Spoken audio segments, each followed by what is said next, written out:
15.8 billion miles from Earth. How can Voyager 1 still communicate with Earth? Voyager 1 is humanity's most distant spacecraft.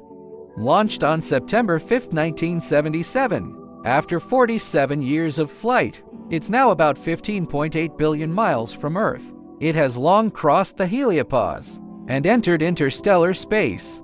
Yet it can still communicate with Earth, sending precious interstellar medium data.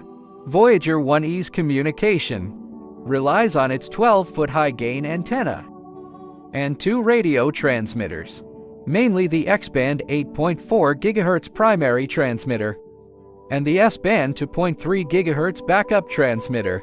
The X-band transmission power is only 23 watts, equivalent to a refrigerator light bulb.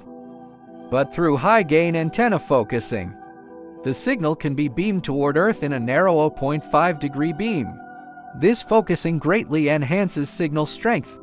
The signal travels from 15.8 billion miles away to Earth, taking about 23 hours, nearly 46 hours round trip.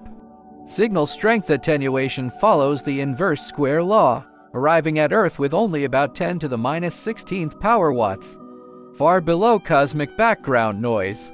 So scientists had to build large radio telescopes to extract the signal. This is the Deep Space Network, consisting of stations in the US, Spain, and Australia with 2 30-foot and 1 12-foot giant antennas, responsible for receiving these weak signals. The DSN uses cryogenic receivers and advanced digital processing technology to extract data from noise, with error rates as low as 10 to the -5th power. In October 2024, Voyager 1 switched to S-band transmitter due to malfunction. This band has lower power, data rate of only 40 bits per second, below X-band's 160 bits per second.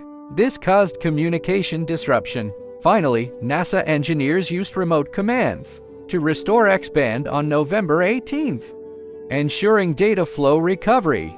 For power, Voyager 1E's communication relies on electricity from 3 radioisotope thermoelectric generators, using plutonium-238 decay heat to generate power. At launch, they could provide 470 watts of power. By 2025, they've degraded to about 220 watts.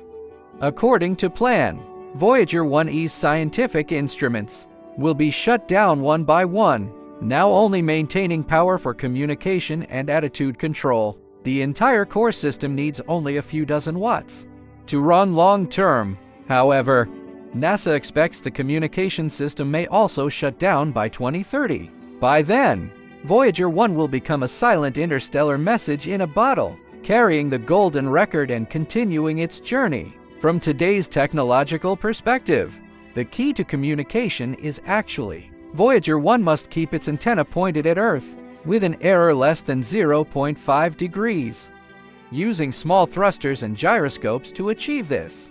Because interstellar space has virtually no external forces, it can maintain stable precision long-term. At least in today's 2025, Voyager 1 can still point toward Earth. The entire Voyager program today, the biggest cost isn't actually the spacecraft, but the maintenance cost of Earth's deep space network, costing hundreds of millions of dollars annually, specifically to receive data from Voyager 1 and 2. Maybe in another 10 years, when Voyager 1 and 2 completely lose contact, the entire mission will truly be over.